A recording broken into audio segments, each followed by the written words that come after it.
Hello, welcome back to the MongoDB Twitch stream. So this is part two of a wonderful series that we did, me and Lauren Schaefer, on anti-patterns for MongoDB. So this is on the data modeling type spectrum of content. That correct, Lauren? Correct. Yes. All right, so before we get into the core stream, so all this great stuff that Lauren's going to show us, I want to go over some logistical stuff. So we are live, so please engage with us in the chat. Mhm. We'd be happy to answer any of your questions or just drop us a hello. We'll respond back. Um, with that, we are live. If there are any audio and video problems, please let us know. I remember one of these streams recently, my microphone was all messed up and I didn't know about it, but somebody told me and I was able to fix it. So please let us know if there are any kind of anomalies that we can correct. Uh, is there any plugs that you want to give ahead of time, Lauren? Well, I got to plug my Twitter and my TikTok. And on both, I am Lauren_Schaefer, and I'm having a lot of fun on TikTok, building, silliness. It's a good time. It's a good distraction from everything. Your TikTok's the same as your Twitter? Yep. Perfect. I also have one more plug as well on my end. So we're gonna be trying something new. It's not gonna affect the Twitch stream. I put it up as a kind of scrolly link here at the bottom. But because I know that I, for example, don't receive Twitch notifications when we're live, if you're missing out on all of these great streams and you want to really take part in them, join the global virtual community channel that we've set up. So this is kind of like a meetup page, but by signing up, we'll be able to send you email reminders that we're going live and get you more engaged. So definitely take the opportunity. Awesome. And I got one more plug I remembered. Sure. So coming up, we've got, actually, do you want to share my screen real quick? We've got coming Yes. up a bunch of .live events, which are events that are happening globally for MongoDB users around the world. And as part of those, we've got the day before a pregame event. Pre-gaming that I'm more familiar with involves a bit more drinking and tailgating, etc. That is not what's happening here, but it is going to be a lot of fun. We're going to be playing games. There's going to be short presentations. I know Joe Carlson and I are doing the pregame for North America, and if you've seen him on the stream, he's got all of the energy, so it should be a lot of fun. So we hope to see you at the pregames as well as the .live events. Awesome. Thanks for that plug. So do you want to jump right into the content, Lauren, or do we want to give a quick spiel on what we did last time, get people up to speed? Yes, so I'm jumping all over. Yes, so last stream that I did, which was like a month ago, when Nick dragged me kicking and screaming on the stream, we talked about the first three of the 6 schema design anti-patterns. So we're talking about schema design anti-patterns. We're talking about mistakes that people commonly make when they're using MongoDB as they're modeling their data.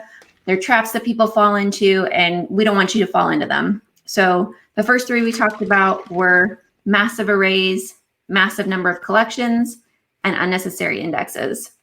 So if you missed that stream, you can jump back to find the recording. I think it's on YouTube, maybe also on the Twitch page. I don't know how that works. Possibly. Let me Possibly. throw down a link. I will throw down a link in the chat, and hopefully that'll be the correct one, right? It's your playlist, I believe, for Hopefully. your anti-pattern series. Yes, so there's 2 things. So we've got the playlist for my anti-pattern series are my produced, competent, complete, concise videos. And then we have our Twitch stream that we did, which was part 1, and that's a different link. That's a little more of us rambling and chattering and me harassing Nick. Yeah, pretty So much. yeah. So there's both. You can find both. If you like a little more casual, look for that, the Twitch replay. And if you like things a little more produced, go to that YouTube playlist. So, all right. And I guess the other thing to throw in is you do not need to have watched the first part of these to jump in here. You'll be fine. You just might want to go back and watch it later. I agree. Right. Okay. Nick agrees.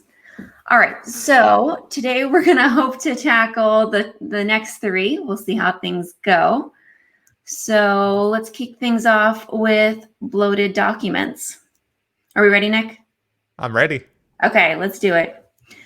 So I've been stress eating a lot of food this week. You don't want to feel bloated. You don't want your documents to be bloated.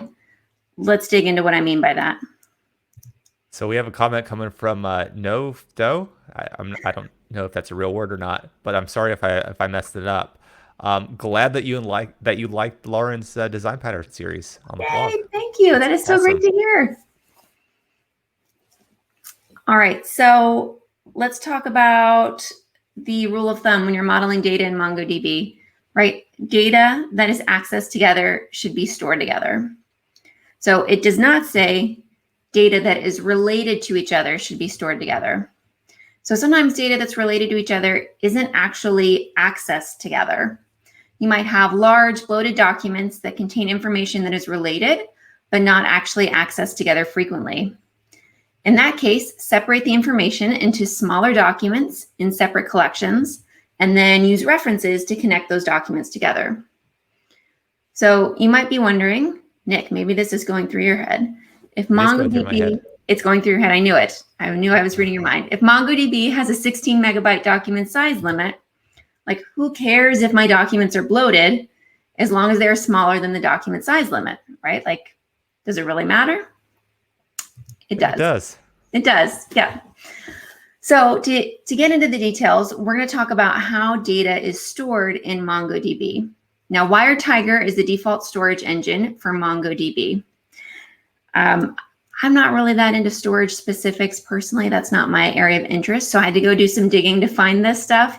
So we're going to talk about it at a high level. There are more details you can get into. We're going to talk about it at a fairly high level. So WiredTiger, common interests. Yeah, it would be nice if one of us were really into it. Then, yeah. It's just not our jam. It's not my jam. I like sticking with the code, but all right. We're going to go there anyway. It's important. All right, so WiredTiger is MongoDB's default storage engine. WiredTiger stores all of the indexes and documents on disk. All right, so at a high level, WiredTiger also keeps all of the indexes, plus the documents that are accessed the most frequently in something called the WiredTiger cache. The cache is stored in memory. All right, so one other term to know is the working set. The working set is the data that MongoDB uses most often. You can think of it as the data that your application uses on a regular basis.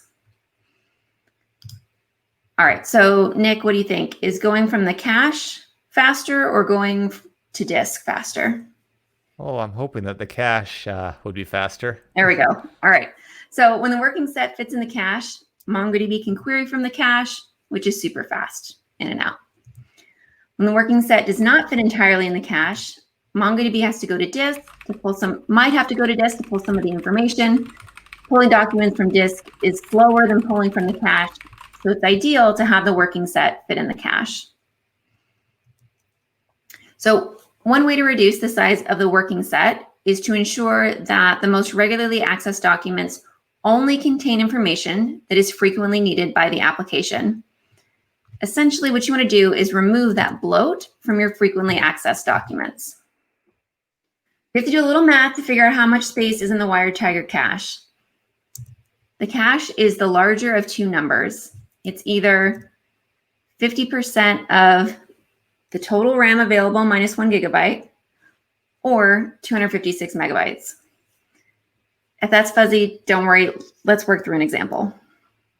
Yeah, that totally lost me here. Okay. It's all right. Let's work through an example. All right. I said, so, I'm not a WiredTiger guy, right? No, I had to learn all this in order to go through this series because, yes, it was all complicated to me. So we're going to jump back to Leslie's website for Inspirational Women that we talked about in the last stream. So if you weren't there, basically, Leslie's created a website for women who inspire her. It's a super ugly website, but it's fine. Leslie has updated the homepage, so it displays a list of the names of 100 randomly selected inspirational women. So let's say that a user clicks on Sally Ride. They'll be taken to a new page with all of the detailed biographical information about Sally. Leslie gets to work and she fills the information about 4,704 inspirational women, including herself. So Leslie jokes that she's big enough to admit that she's often inspired by herself. Nick, does that ever happen to you? Do you ever just go, wow, I inspire myself? I don't know if I'm full of myself that much. All right. So let's take a look at how Leslie might have modeled her data. So I'm jumping over to Atlas, which is MongoDB's database as a service. And you can see Leslie's created a collection named Inspirational Women. And inside of that collection, she's created one document for each woman. So here we can see the document for Sally Ride. So Leslie's able to easily get the data she needs on her website, but she notices that the homepage is lagging. And that's not great, right? Because if the homepage is the most visited page on your site, if the page doesn't load quickly enough, visitors are going to roll. So let's take a look at Leslie's cluster.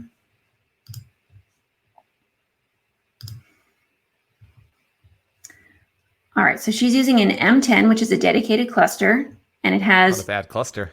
2 gigabytes of RAM. So now let's do some calculations to see how big her working set is. So we know we're going to grab this 2 gigabytes of RAM. So we know that the size of the WireTiger cache is going to be the larger of these two numbers. So for an M10, let's calculate that first bullet. We know an M10 has 2 gigabytes of RAM. So starting inside of the parentheses, we have 2 gigabytes minus 1 gigabyte is 1 gigabyte. And then 50% of 1 gigabyte is half a gigabyte. Yeah. You still with me, Nick? I am. Okay. Now, half a gigabyte is greater than 256 megabytes. So we know the WireTiger cache is half a gigabyte. All right. Got it. That's what we got to fit inside. All right, So this makes sense. I think I misread it the first time. I'm like, I think I had them flipped. Like Okay. these 256 if it's large. I don't know. Proceed. All right. Proceeding. So how are we going to know if the working set fits in the cache? This is a little complicated. So let's head back to the Atlas Data Explorer. All right, so I'm here on the database stats page. Here we can see that the Inspirational Women collection is 580 megabytes, and her index size is 196 kilobytes. When we add those together, we get roughly 0.58 gigabytes, which is larger than our half a gigabyte. So we know we've exceeded the size of the WireTiger cache. So let's jump back here. We're trying to get it into half a gigabyte. So we've got two choices. All right, let me see, Nick, what do you think we can do here? We have two big options. Is one of them strip stuff out of the document? It sure is. What's the other one? The other Increase one- our cluster size? Yes, that's the easier one, All right. right? Very easy to move up from an M10 to an M20. It's going to give us more RAM. You can do it with just a couple clicks. It's very simple. It just costs a little more. If you don't want to move up to a bigger cluster, then you can restructure the data, strip out some of the data out of the documents, like Nick said, and try to get inside of that half a gigabyte RAM allotment.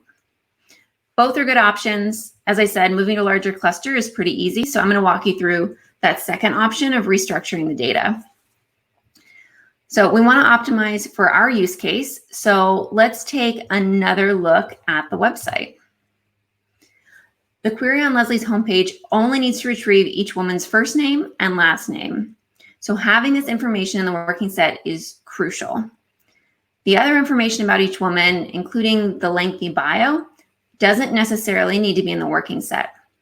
So Leslie could break up the information in her Inspirational Women collection to better match her use case.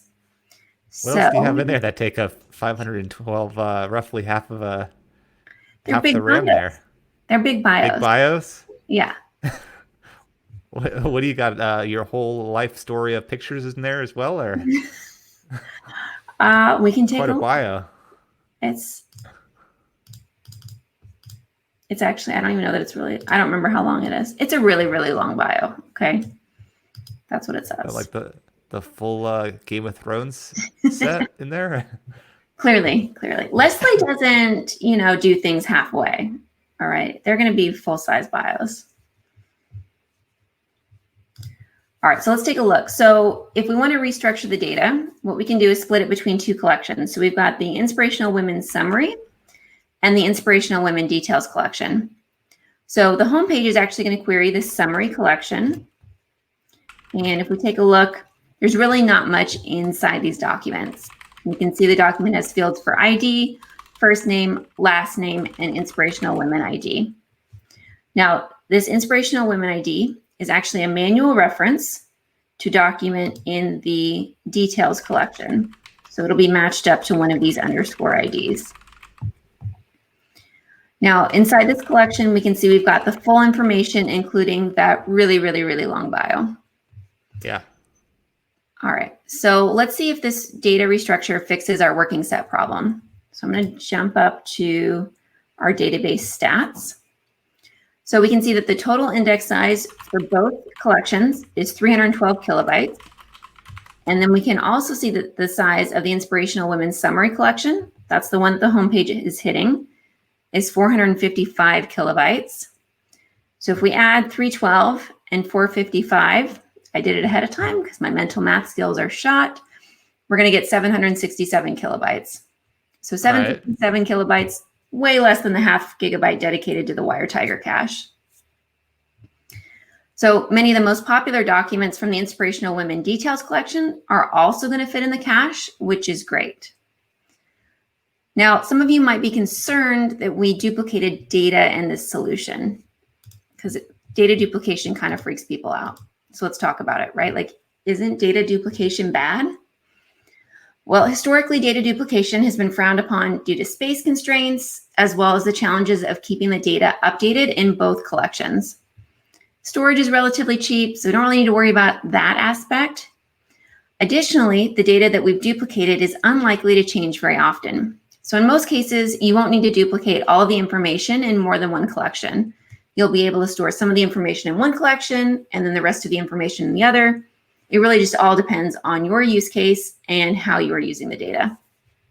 Are we sure that Leslie Knope's website was slow because she was using half the allocated RAM and not that she wasn't using project to limit what fields were coming back in the payload? We're very sure. All right.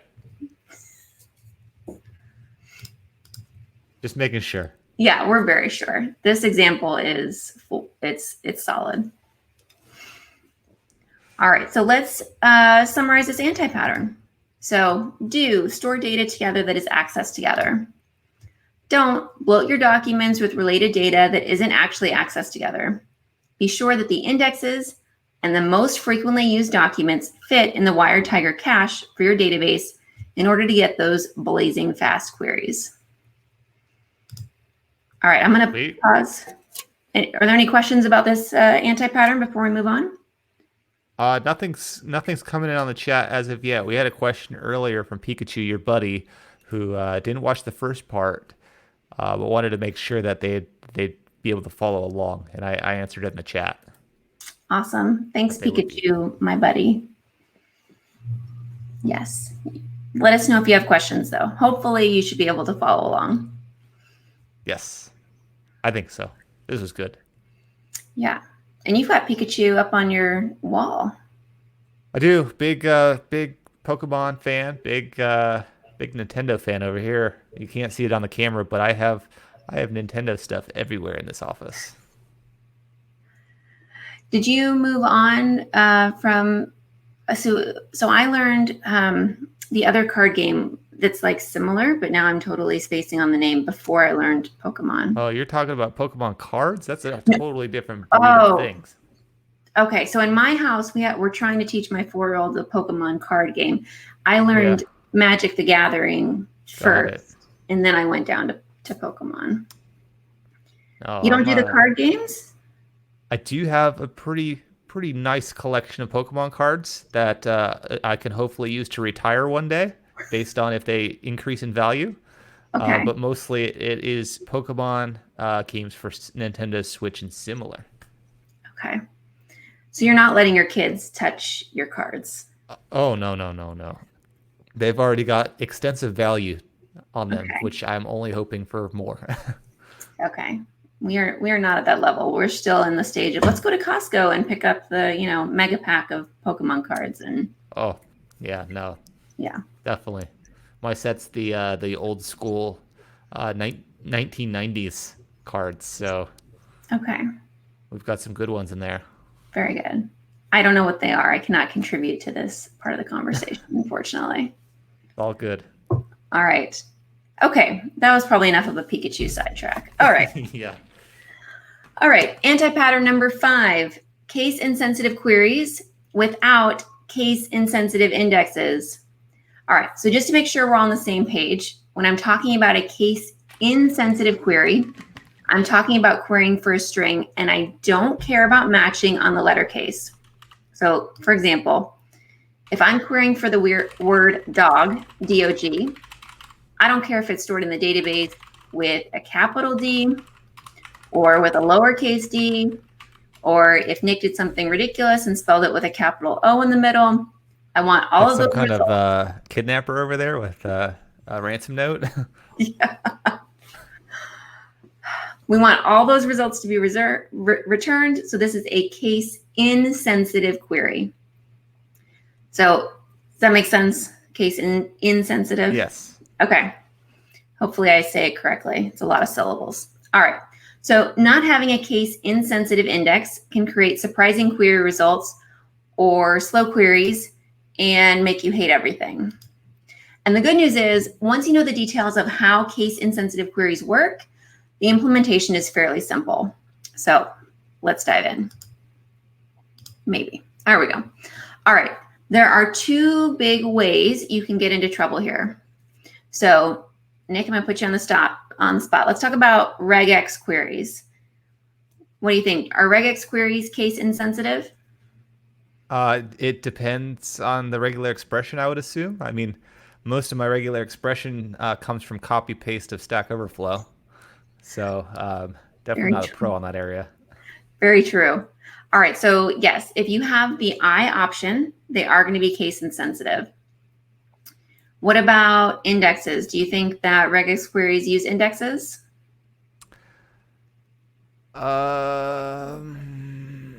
Maybe. Maybe. I haven't tried. You haven't tried. So the answer is kind of partially. They partially use indexes, but not fully. So when you use regex with I option, it's going to be a little slower. Yeah. All right. So now let's talk about just a regular query where you're just trying to match regularly. Do those give you case insensitive results? What do you think? When I'm trying to match what? If you're just doing a regular match, like first name equal to Nick. I believe that would be case sensitive. They are case sensitive, unless you have an index that supports it, a case insensitive index. Sure. All right. So let's say that you must have a case insensitive index if you want case insensitive results. So it's once you know it, you've got it, but it can lead to surprising results if you're expecting case insensitive results and you don't have the index to back it up. You're going to be like, what is going on? So let's take a look. Before I go into the example, I want to define one term. It's called collation. So a collation defines the language-specific rules that MongoDB will use for string comparison. So collations have a lot of different properties, and one of those properties is strength. And strength can range from 1 all the way up to 5. And the strength defines the level of comparison to perform. So I'm not going to go into the details of each level, but you just want to know that collations 1 and 2 both give you case insensitivity. So you want to use strength 1 or 2 if you want case insensitive results. So indexes can have collations, and a query that is run with the same collation as a case insensitive index, remember that means it has a strength of 1 or 2, is going to return case insensitive results. That was very wordy. let's take a look at an example. So I'm going to pop open Compass, which is MongoDB's desktop GUI tool, super handy. And let's continue on with Leslie's database of inspirational women. So currently it has over 4,700 documents, and it includes records for both Harriet Tubman and Harriet Beecher Stowe. So let's try to find them. So I'm in the documents view. I'm going to search for first name is equal to Harriet. Okay, so we got one of the Harriets. We didn't get both. Let's jump over to the explain plan and take a look to see what's happening. So if I scroll down a bit, we can see this query is using an index. It's using our first name one index, but it's only examining one index key and only one document's being returned. So the query executed really quickly. It's just not giving us case insensitive results. So we want to get all of the Harriets, regardless of what letter case is used, to be returned. Nick, I just saw something flash on the screen. You want to tell everybody? Yeah, I'm going to do the mid-roll plug here again.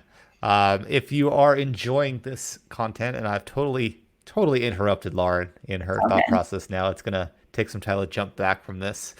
But if you're enjoying this content, sign up to our new landing page for this stream. Just trying something new here. It's the global virtual community group for MongoDB. The goal here is we want to be able to send you an email reminder if we're going live, and we also want to use it as kind of like a calendar for our streams. Can't really do a whole lot of that on Twitch itself. So this is just to help make things a little easier. Cool. Back to you, Lauren. Woo! Okay, so let's go back to the Documents tab, and let's check out a regex. So instead of saying first name equal to Harriet, I'm going to open up some new curly braces, say regex, maybe. And we'll use /Harriet /I. That /I is what's giving us our case insensitivity. Let's run it. All right, so we've got both Harriets. That's good.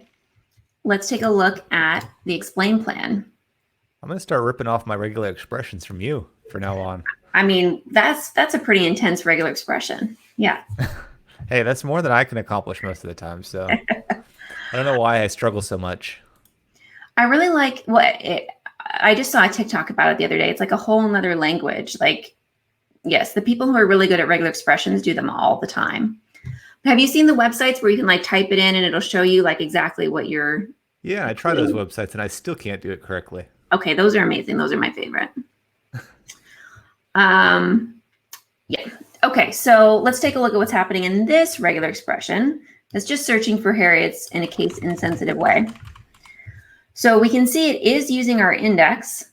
It's using that first name one index. And we're seeing that we're getting two documents examined, but all 4,704 index keys are being examined, which is why this query is slightly slower than the last one, because we're still having to go through every single index key. So unfortunately, regex just does not fully utilize indexes at this point. So it's fine if you've got, a random query, but you probably don't want to have this constantly running in your application. All right, let me scroll a bit here. Okay, so let's see if we can get the best of both worlds. Let's create a new index that is case insensitive. So I'll give it a name. I'm going to make it a first name index ascending. All right, so Nick, were you paying attention how we're going to be able to make this case insensitive? Did you use the -I?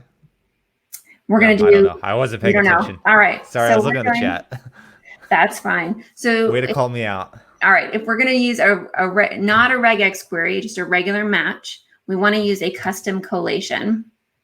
So to do that, you have to set the locale. So I'm going to set mine to English because that's the only language I speak, unfortunately. And strength, I can set it here to 1 or 2. So I'm going to set it to 2 and click Create Index. All right. Now we're going to jump back. I'm going to get rid of this regular expression and just switch it back to a regular match. So we'll say Harriet. Click Find. No, okay. We only got one Harriet. Why is that? Nick, do you have any guesses? He's chatting. Yeah, no, I was reading a funny comment from Shiri that said knowing only one language is being language limited. I like that. Thank you, Sherry. Thank What you. was the how many were we supposed to have right now? We're trying to get two. What was the other what did the other record look like? It's all caps, Harriet. Um and go back to your index. So we've set the collation. I don't know if it's, oh, it's not going to show me. It does. The collation, trust me, I set the collation correctly. We set the locale to English and we set the strength to 2. Yeah. Um I don't know. I've stumped What Nick. did I That was miss? my goal. Yeah. All right. So the query has to use the exact same collation. So what I can do is manually set it here. So I'll set the locale to English. I think I have to quote And it. you're saying it won't default. It will not default because it's going to use the default collation from the database, which does not match this one. You showed me all kinds of new stuff. I've never actually done regular expressions with MongoDB before, so this is all news to me. Yeah, it's kind of fun. So now we've got both Harriets. And so the difference is, so we created that index, and then we also set the collation to match that same index inside of our query. So you got to have them matching. All right, Got it. let's jump over the explain plan. And we can see we're using that new index we just created. We're examining only 2 index keys, which is great. And my query is executing crazy fast. Apparently it's 0 milliseconds. Apparently it's instant. Okay, so I want to show you one more way to achieve the same thing. So Yeah. let me head back up to the favorite things database. In here, I've created 2 collections. So we've been working in this Inspirational Women collection. I've created this Inspirational Women custom collation collection. Same data. The only difference is when I created it, I set the default collation. So I set the locale to English and the strength to 2 by default. We have a So question coming in from the chat for you as well. yes. Okay. Does a case-sensitive search apply to all Unicode characters in its results?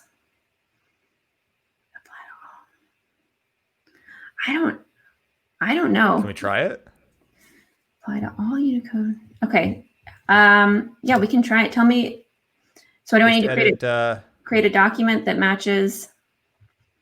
Just set one of those first names as Helene. Can you copy it from the chat? That would be great. I don't know how Yes, to. I don't I don't have know how a to type special those characters. Maybe. Let's try it. We're about to learn something. Oh, no, that's not updating it. I know things. Update. Okay, so now let's just do a straight find. All right, there's that one. All right. So then it might depend on the collation. Interesting. It probably depends on the collation matching, like what the settings are based on the locale and the strength. And I just don't have that memorized. So let's see. It's all good. That's a good question.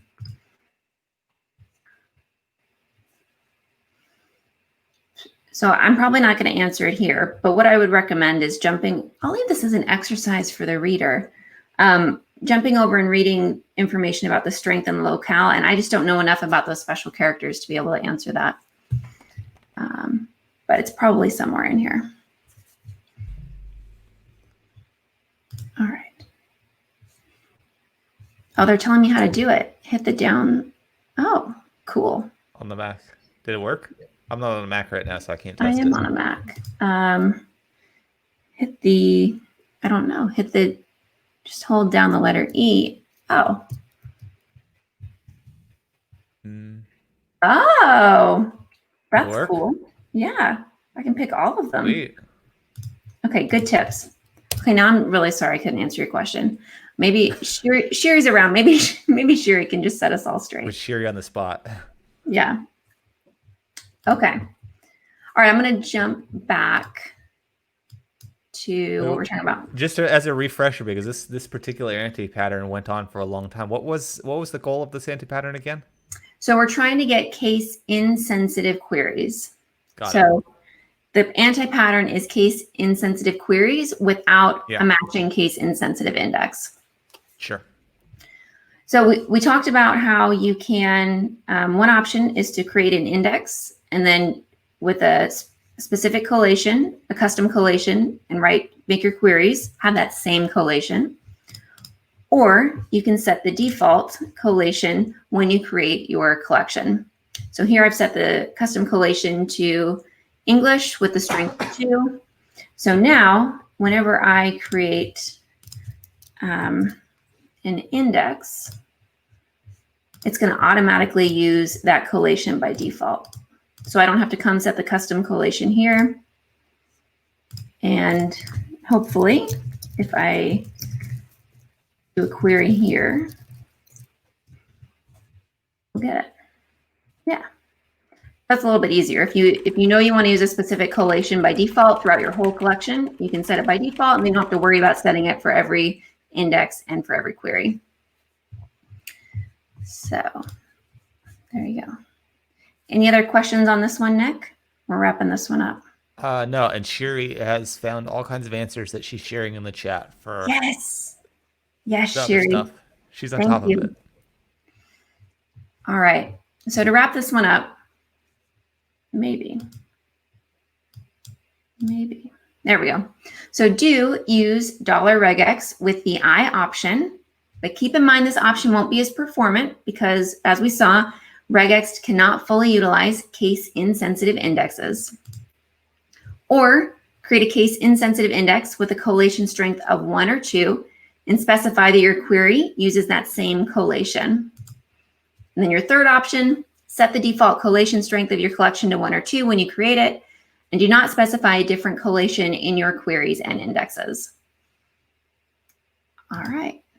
So I think we're ready for the final anti-pattern unless we got any other questions. No, so far so good. Oh, look at that Coke Zero. You gotta get on the Mountain Dew train. Yeah, Nick, why didn't you get Mountain Dew sponsoring us? I know, right? After the last stream. I'll do another shout out if you're affiliated with Mountain Dew. Would love the hookup over here. Yeah, I'm over here forced to drink Coke Zero. Yeah. I know, right? I'd much rather be drinking Mountain Dew Zero. Thank you. All right. Final anti-pattern. This is my favorite pattern for 2 reasons. Number 1, it builds on the other patterns. So we're going to be able to see and talk about some of the other patterns as we're talking about this one. And number 2, it's my favorite Parks and Rec example. So let's jump in.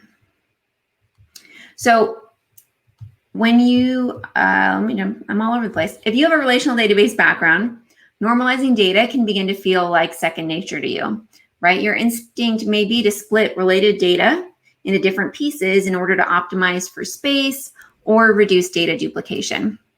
However, separating data that is frequently accessed together is actually an anti-pattern in MongoDB. So let's talk about why that is. So much like you would use a join to combine information from different tables in relational database, MongoDB has a $lookup operation that allows you to join information from more than one collection. So back in my first stream with the very first anti-pattern, we discussed about massive arrays. I used $lookup to join information from 2 different collections. I think we're trying to join information about employees and their buildings. So $lookup is great for infrequent, rarely used queries or analytical queries that don't really have a time limit. They're great, they work great, they're just a little slower than just get it going and getting your data directly. So the problem with separating data that is accessed together is that, as I just mentioned, $lookup operations are slow and resource intensive compared to operations that don't need to combine data from more than one collection. So let's think about why that is. When data that is accessed together is stored together, you can simply retrieve a single document to get the information you need. You aren't having to join the data together, so the operation is very fast. Now, if you're familiar with relational databases, think about the speed of retrieving a row from a single table versus retrieving rows that were joined from several different tables, right? Especially if those tables are very large with huge amounts of data. Getting data from a single row is much faster. The same principle applies here. Retrieving information from a single document is faster than using $lookup to join documents together from multiple collections. All right, I've said it multiple times in my last stream, and I'm going to say it again here. Nick, what's our rule of thumb when modeling data in MongoDB? Keep data that's accessed together. Yes. Data that's accessed together should be stored together. Sweet, So I got it right. You got it right. We need to work on your presentation of the words. Yeah, I know, right? You got the gist. So instead of separating data that is frequently used together between multiple collections, leverage embedding and arrays to keep the data together in a single collection.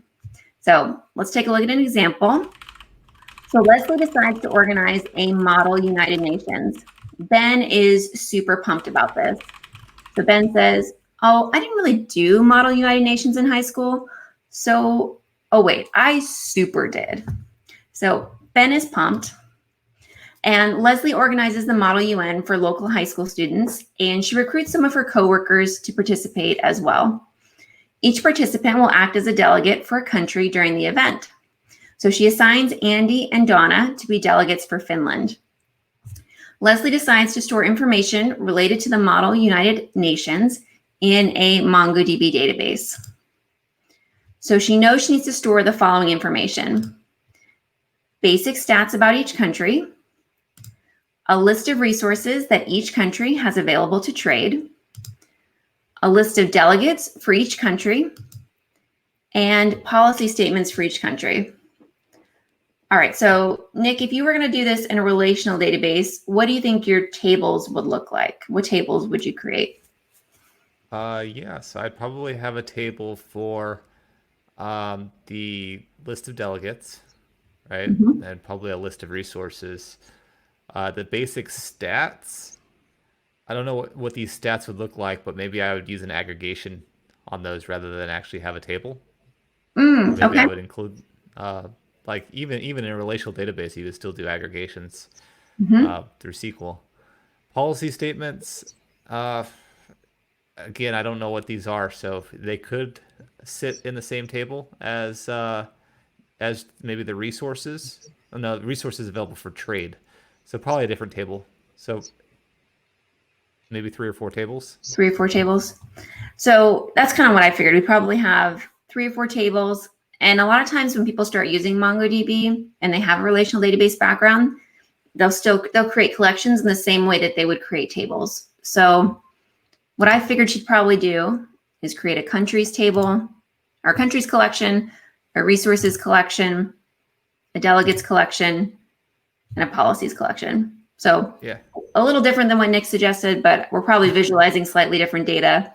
That's fine. Yeah, I don't even know what the data would look like in something like this. That's my problem. Yeah. I need to understand the data first before I can model it. Okay. If I want to go into it blind, then I'm going to have to do it again. All right. So she's got all this data and she wants to be able to generate a country report. So the report should contain basic stats, maybe. There we go. Resources currently available to trade, a list of delegates, and the names and dates of the last 5 policy documents. All right, so the Model UN event begins, and Andy is super excited to represent Finland. He begins trading with other countries. So Andy says, I've just traded all of Finland's boring stuff for every other country's lions. I've definitely got more lions than any other country in the world right now. So let's take a look at what Andy's data looks like in the database after he's done trading for lions. Maybe. All right. This is Andy's database? This is still Leslie's Or database. This is data. All right. It's his data, yeah. I don't know if Andy is the type to like organize his thoughts into a database. That would be a mess. Yeah. So let's begin with the document for Finland in the countries collection. So here we can see Finland's official name, capital city, official languages, and population. Next, let's take a look at the document for Finland in the resources collection. So here we can see that Andy has acquired 32,563 lions, and he has no other resources left. All right, in the delegates collection, Each delegate has a document in the collection. So here's the document that tells us Andy is a delegate for Finland. And here's the document that tells us Donna is also a delegate for Finland. And last collection, we've got our policies collection. Now, a country could have many policies. So here's a policy for Finland that outlines their country defense policy. As you can see, Finland has formally decided to use lions in lieu of military for all self-defense. All right, so Leslie wants to generate a report about Finland. So as a refresher, that report needs basic stats about Finland, a list of resources that Finland has available to trade, a list of Finland's delegates, and the names and dates of Finland's last 5 policy documents. So to generate this report, Leslie would need to use $lookup to combine information from all 4 collections. That's not great. Remember, data that is accessed together should be stored together. So let's work incrementally, and Nick, I'm gonna get you to help me. We're gonna restructure our data so we can generate this country report without having to use $lookup. Sure. All right, so here are the 4 collections. Let's figure out how to restructure it. Let's start with those first 2 collections, countries and resources. Yes. So, all right, so what kind of a relationship do we have here? Like, is it 1-to-1, 1-to-many, 1-to-squillions? What do you think? I know you didn't organize this data, but. I know, right? So we're trying to figure out what we would need to join with a lookup? We're trying to figure out how to restructure the data. So to do that, what we're going to do is examine the type of relationship between each collection. So, so with countries and resources, do you have like a 1-to-1, a 1-to-many, or a 1-to-squillions? What do you think? Might have a 1. What is a 1-to-squillions? I need to figure that. I've never heard of this one before. 1-to-squillions. I don't think I made this up. I think that's a real thing. So like 1-to-many is like, a reasonable number, and 1-to-squillions is like infinite. Like it's going to just grow out of control. So you're treating squillions different from many? Because, yes. All right. I think it's just going to be many. So I don't know if I'd say squillions. So the way that I've organized this data, it's actually going to be 1-to-1. And I know I made up this data. All right. So the reason why is we've got 1 country document matching up to exactly 1 resource document because we're listing the resources inside of this particular document. So it all kind of depends on how you're doing it. So in this case, the way I've organized it, it's 1-to-1. But wouldn't the delegates? Delegates is different. Oh, we're looking at different things now. All right. Okay. Oh, maybe that's why. So we're doing countries to resources is the only one we're looking at. All right. Yeah. All right. That'd be 1-to-1. Definitely. 1-to-1. All right. So how do you think we can combine these since we have a 1-to-1? Well, I would just stick the resources directly in the countries document. I would too. So the nice thing here is we've kept the information about resources together as a subdocument, which is a really nice way to organize the data. So you don't have you could put lines directly on this document, but it's nice to have them organized inside of a resources document. Sure. So at this point, we have no need for the resources collection anymore, so we can just delete it. Yep. All right. So at this point, Leslie can retrieve information about a country and its resources without having to use $lookup. So we've made some progress. Sure. All right, so now we're gonna do the same thing again. We're gonna look at, my mouse keeps freezing. We're gonna look at delegates. So I think this one would be 1-to-many. Yes, this one is 1-to-many. So a country can have many delegates. And what do you think? How would you combine the information here? So if I really wanted to combine them in countries, I don't want to violate, what was it, our second anti-pattern rule of arrays. Yeah, you're talking about massive arrays. Yeah. Yeah, I may reference the ID in this circumstance. So yes, so you could do that. So when we're talking about massive arrays, we're talking about huge, unbounded arrays. That's kind of when we're getting into the 1-to-squillions, or some depending on 1-to-many, where your number is. This made up term. I don't think I made it up. Sherry, validate me. I don't think squillions is made up. So are you saying that delegates may only ever reach 10? Yeah. All right.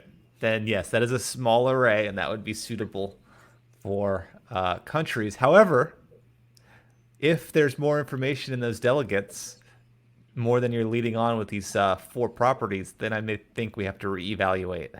I agree with you completely. So what I've done is I've created an array named delegates in my country document. And within that array, we've got documents for Andy and documents for Donna. And Sherry says that this made-up word is not made up, but now I think that both of you are backing each other. Sherry, we need a link. We need proof. I'm not making it up. Sherry doesn't have link posting permission, so it'll never see the light of day. Oh, darn it. Okay. All right. So what we've done now is we moved our delegates information into the countries document, and we can delete it. So we talked about kind of the different, trade-offs there as we went through with Nick, right? So if we know we're going to have a ton of delegates, then we don't want to put it in an array. If we think that we're going to need to access those delegates individually frequently, we probably don't want to put them in the array. But since we're only going to access these delegates in the context of a country, this is fine. All right. Last one. Let's take a look at the policies collection. So what do you think, Nick? What kind of relationship do we have here? Well, I'm assuming that there's going to be more than one policy for any given country.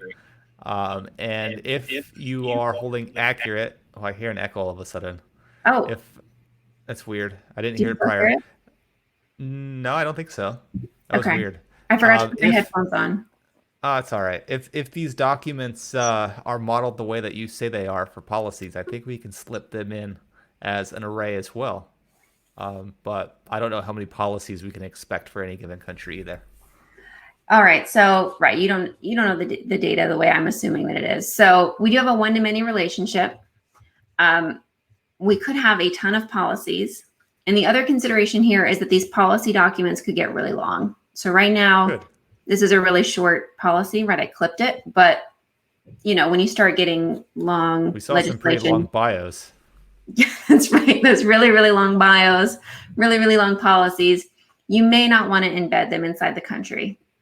Because it's going to be big information. You could start bumping up against that document size limit. You could have a bloated document because really all she needs in that country report is the names and dates of the last 5 policies. She doesn't need all the policy information. Yeah. So what we're going to do in this case is duplicate some of the information for the 5 most recent policy documents inside of the country document. So I've got an array. It's just storing that _ID, the date created, and the title. And I've created a manual reference to the policy document so we can easily retrieve all of the information for each policy when needed. So we're actually going to leave the policies collection as is. We're not going to delete it. We're not going to update it. We're just going to leave it right there the way it is. But the nice thing here is that we can do our country report without having to do dollar lookup because we've duplicated enough of the information that we're able to get what we need. So again, duplicate information is not always great, but this seems like a pretty good trade-off to get our country reports really quickly. Okay, so let's summarize what we did here. We updated our schema that was originally 4 collections and condensed it down to 2. So we can now run our country report without having to combine information from more than one collection. So our reports can be generated incredibly quickly. Okay, so let's summarize this anti-pattern. Do carefully consider your use case as you design your schema. Weigh the benefits and drawbacks of data duplication as you bring data together. Don't separate data that is accessed together. Remember, Nick said it so gracefully earlier, right? Data that is accessed together should be stored together. If you follow this rule of thumb, your queries are going to be incredibly speedy. So we did it. Nick, we made it through all 6 anti-patterns. Nice. Are you super pumped? And yeah, and just for the people who joined late, we only did 3 of them on this stream. So this was the right side, and on the left side we did in part 1. But you didn't need to know part 1 in order to follow along in part 2. We have a question coming in. Was this the extended reference pattern? Yes. And I often confuse the extended reference pattern with the other one. And so you're putting me on the spot. I'm pretty sure it's the extended reference pattern, but it could I be. asked them to put you on the spot. You said that? Yeah, So put it in the rude, Nick. chat. I know. So rude. There's another one that I Payback. often confuse it with. And so I'm going to tell you it's the subset pattern is similar. And I confuse them, and it's one of the two. And if you read my blog post, I explicitly tell you which one it is, but on the spot, I cannot remember. We have another question coming in as well. Yeah. These are good. Keep them coming. When do you consider the data to be in quotes together? When it's queried 100% of the time, or greater than 50%, or some other magic number? That is a good question. I do not have a magic number. Really, you need to look at your application and what queries are being run most frequently. So no, I do not have a solid magic number. So look at when you start, you're probably not going to have a bunch of overlapping queries. So look and see how it's being used and work from there. I don't know, Nick, do you have a better rule of thumb there? Usually when I model my data, I don't know if I'm doing it backwards or not, but I usually go around what my application, so I build my application first. I'll generally use like mock data. I'll just throw some random JSON in there, and I'll figure out what my application needs for any given screen, and that kind of helps me decide what data should be together rather than just assuming it should be together when I come up with the data model first. I like that. That's a really good idea. Another question coming in. All right. Is it possible to have a solution where it's together and not together at the same time with some pattern or something? A solution where it's together and not together. So, I mean, I think what you're getting at is possibly the extended reference pattern, which perhaps this is what you mean. So if we look back at our countries and policies, we saw that the data was together in the countries document, but it was also separate in the policies document. So we could easily go get all the information if we needed it in the policies, but when we were just pulling our country report, we could pull it here.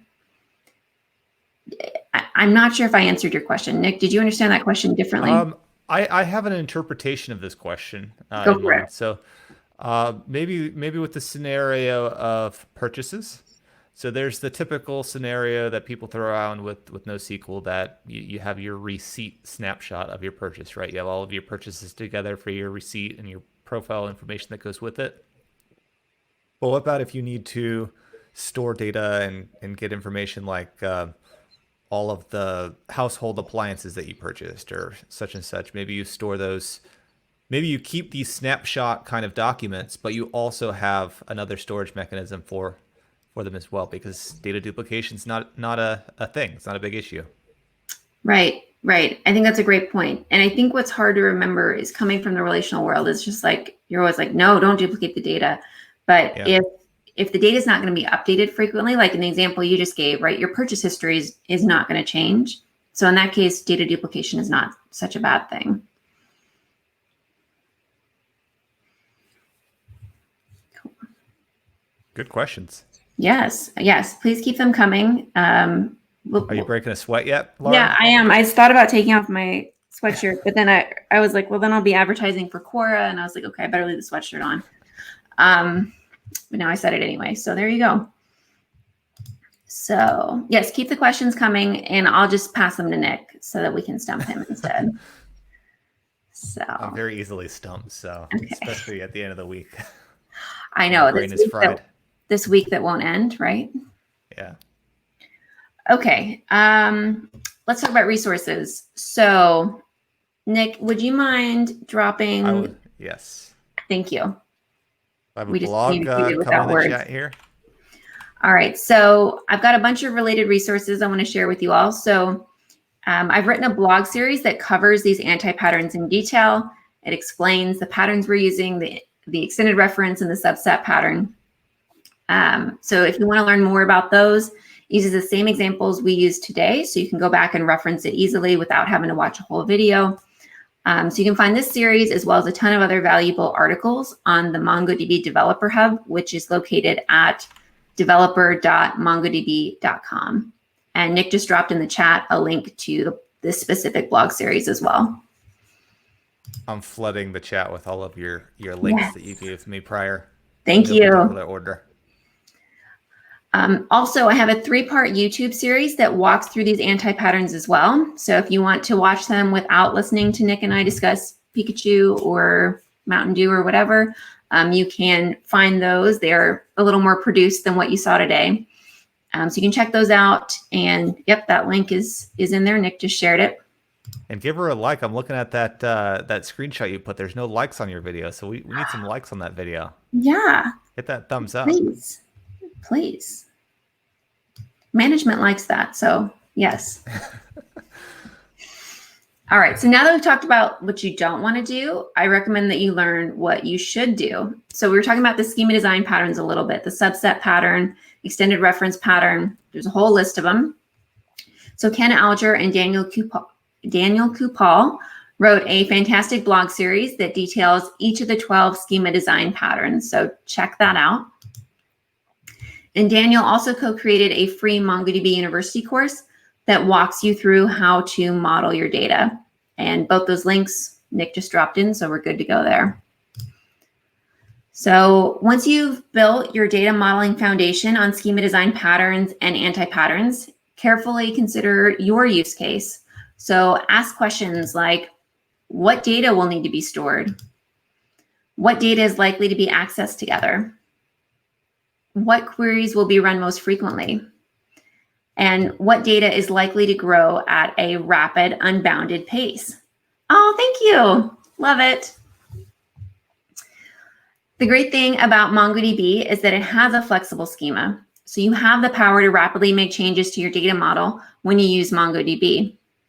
So if your requirements change or you realize you haven't modeled your data in the best possible way, maybe you're saying, oh, this is bad. I should not have done this. That's totally okay.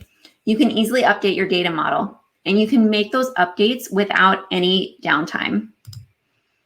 So if and when you're ready, you can lock down part or all of your schema with schema validation. Nick, have you tried out our schema validation tools yet? Tools? No, but I use schema validation on my collections all of the time. Love it. Yeah, a lot of people don't know. I don't know why I use the word tools there, but I meant schema validation.